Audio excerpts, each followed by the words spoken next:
Hello and welcome to the ancient ziggurat in the middle of the red fens, where Purple is sitting quietly counting his loot underneath the boughs of another great tree. We seem to have moved on from waterfalls and water areas to trees now for this life, for the resting points. We are making pretty serene progress, to be honest, between the crowd control we have and the AoE damage. There's not too much that is phasing us at the moment. We sailed through the level 9 Kunderax quite nicely. I did the Shadow Crypt as well.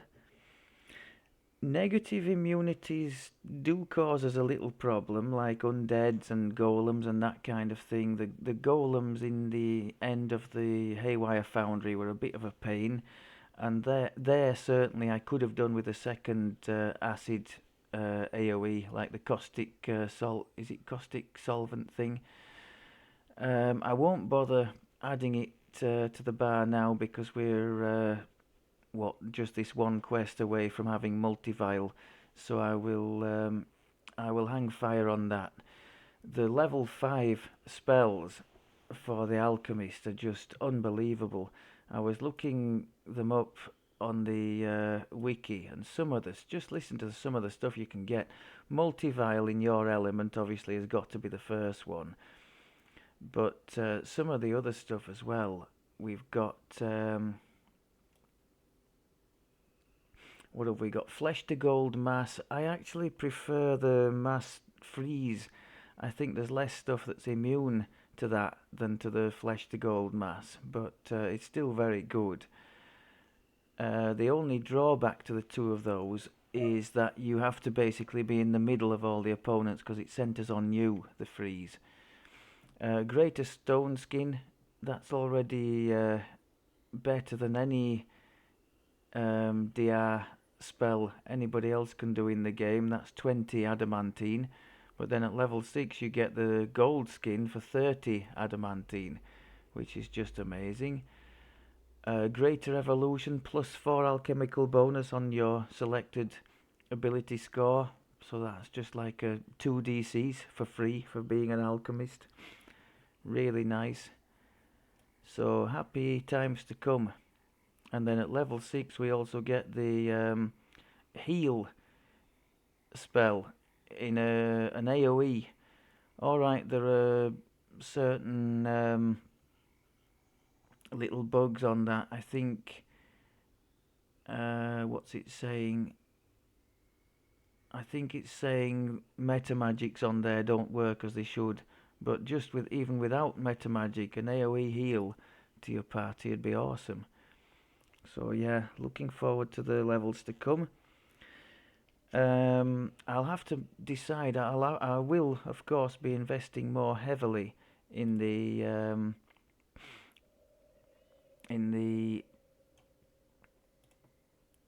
bombard tree.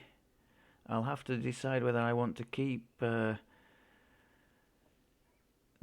this apothecary tree. I think what I'll end up doing is sacrificing it for now, and the negative spell-like ability, because we'll be having acid for everything from having this immunity stripping thing. I think I'll put the protection from magic missiles in here and just go all out in this tree, take all the nice things we want from here. I think that's what we're going to do. And maybe drop one or more of these little spell-like abilities, which at level 12, I think they cap at... where do they cap? Max caster level 10. Actually, maybe it's too soon to think about dropping them just yet. Because they are still doing reasonable single target damage for very cheap, so we'll see on that. Did I have anything else noted down? Nope, that was about it. So this is our last level without the nuclear strike that is multivile. So let's see how we get on. I hasten to add we've been doing more than fine without it, so I can only imagine the destruction that's going to ensue when we get that. This negative spell-like ability, I think I mentioned before, this was one of the things I missed during the leveling process when I did the Alchemist with my main character. So I had significantly more of a gap to fill, although you do get some half decent elemental AoEs, but no spell-like ability so I was using, so I wasn't able to have a cheap fully meted AoE like we have this life. So that from level 6 has made a big difference. Did I speak to him? Yeah. I added in the stone skin potion to give us the option, as discussed previously, to keep those freedom of movement boots.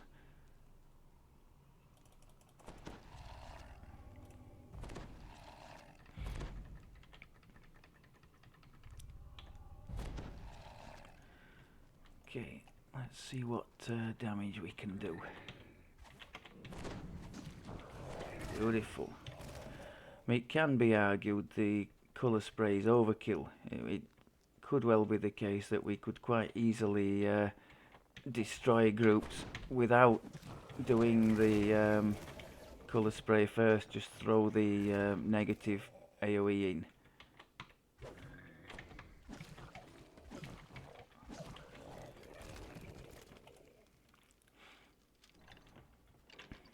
But it's such a low cost thing. As a bit of a fail-safe, it's not a bad little ploy, I don't think. I like to wait for several to come so I can hit more than just one with the crowd control. And if, as happened there, the crowd control element fails, we still have a chance to get the blinding in. Is there something else there? No. I don't bother collecting the captives on this one because I invariably miss one, so I don't get the reward anyway for that. The bodies of dead Raven Eye slaves. Wow, that was the negative cure. Sorry, inflict serious. That was a big 1000-point plus one. Now these, I think these are undead, aren't they? So the negative one, no, the negative one doesn't work on them. However, we may be able to get away with just using the smoke bomb and getting the hell out of here. And that's something else the Alchemist gets in the fullness of time. We could have it now, I think, if we wanted, but I'm just a bit short of spell slots. We could have a sprint boost. I'm totally looking forward to making the most of that.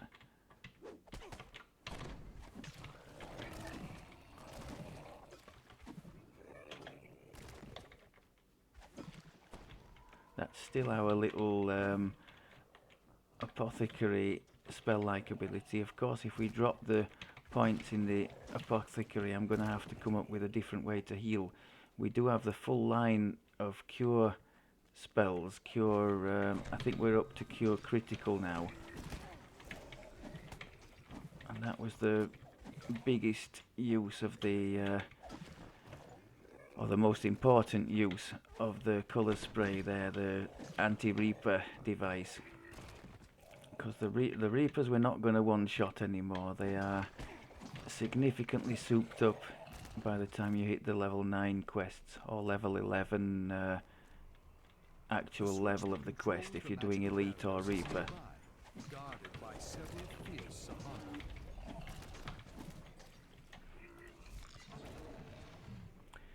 Note to self to pick that other chest up before we flood the area, otherwise you can't have it. I'm still on the lookout for one of these much talked about what is it, curse cleansing cards. The magic barriers vanish, releasing a wall of warmth that you're wondering what my strategy has been with those cursed deck things, I really haven't gone after them too much. I've just used them on my characters. I have 3 characters I play, which you probably know if you followed the series a little bit. There's Purple, the Warlock build. Fools is my Druid caster, and then there is Red Ruin, my Archer. So for those 3, as I've acquired cards, I've just given them some things on their end game gear, and I certainly will not be going out of my way to acquire multiple copies of said gear just to try and use the lottery to get some kind of usable bonus on there. No way. That's not my game at all. But just applying one bonus to a piece of end gear as and when I get the cards for it, I don't mind doing that, taking the chance. I think my basic calculations once, based on the 100 plus things you can possibly get, were that for most builds you have a 2 in 3 chance of dropping a curse that is useless to your actual build.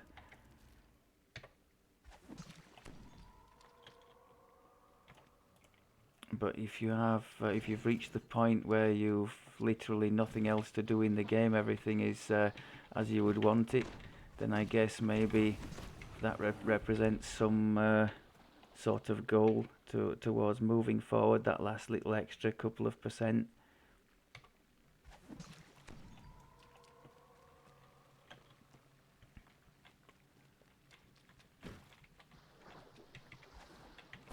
Back to the job at hand. The colour spray is very useful in plenty of situations where our own crowd control would let us down. Actually, I think that both glue bomb and flash freeze would work on elementals, so I was about to talk rubbish there. And flash freeze, I think, does actually also cause helplessness. That was a big favourite of mine when I was doing Alchemist in the past. I was pairing that with the oh, hit the wrong target. Oh, immunities. We've run into immunities here. This could be a problem. They're not immune to negative though. Happy days. Yeah, I was pairing flash freeze with the draconic attack. Are they immune to? Oh, not quite immune to fire.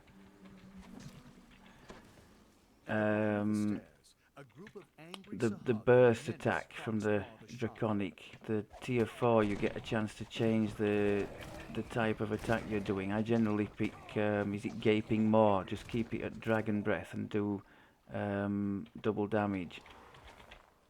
But with the flash freeze, I had to be in the middle of the opponents anyway, so it was great to hit the energy burst afterwards. I'm not quite sure what we'll end up doing this time around. I guess time will tell. I prefer not to be in the middle of everything unless I really have to.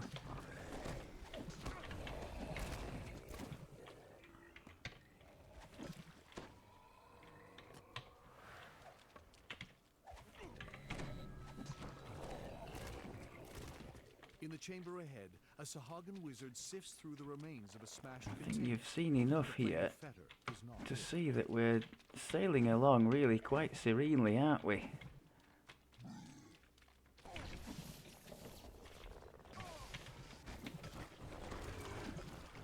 Of course, no crowd control will work here, but we've got the raw damage output and we dealt with them quite handily. Able to retrieve the planar fetter, and the Sahagin have taken the magical device back to their underwater base.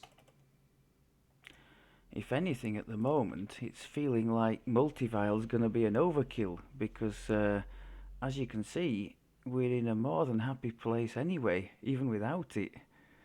So It's almost a bit of a shame Sahagin because we're guard going the to top just of the be going spire. from It's doing clear the our little Vishnun were things with trying to various find bits and something pieces of attacks inside the ancient to structure. one-click deletion, I think. But we'll see. Maybe the cost, I don't know exactly how much multivile costs, but we're going to find out. Maybe the cost will limit it, how often we can use it. I might quicken it, or I might just leave it as is, because we'll be launching it from extreme distance anyway, won't we? Okay, well that was as routine a completion as I think we've ever had in this series. So it tells you we're in a pretty strong position at the moment with the Alchemist. I didn't make any changes to the gear or anything, or even to the what we had at 11. I would normally have added greater resto scrolls, but we have it as a spell anyway. It works perfectly well when needed. And I would have added the golden greave boots, but we have the stone skin for 10 DR anyway, and between the heavy damage we're doing and the crowd control we have, we're not getting hit too much anyway. So I think that might possibly be overkill. I think we're going to stick as we are for now. The one thing that is missing at the moment from the arsenal is the displacement spell, which is level 3. Uh, I'm happy enough, I think, to roll without it for now. I don't think it's a. We wouldn't. Yeah, I'm gonna stick with those three for now, and we'll if we open up another slot for level 3 at 12, I will pick it up then. There's a lot of useful stuff in level 3. I don't know how many spells you eventually get for each level, but melt lock, open lock would be nice to have. Invis, nice to have, although that will be picked up last because we have Invis as part of this smoke bomb thing anyway, which does also come as a spell-like ability if you want it in the bombard tree. Flash freeze as well has got to be picked up at some stage. The only reason I haven't already is the prohibitively high spell point cost. That's costing 40 a time against 4 a time for our greater colour spray. So for the purposes of leveling at least, I think the greater colour spray is way, well, I don't think it obviously is 10 times more economical and doing just the same job. So yeah, I think we'll stick with that for now. Okay, I think we've waffled on more than long enough. Thank you very much as always for looking. We will see you in the next episode for the introduction of the much anticipated multivile madness. Take care.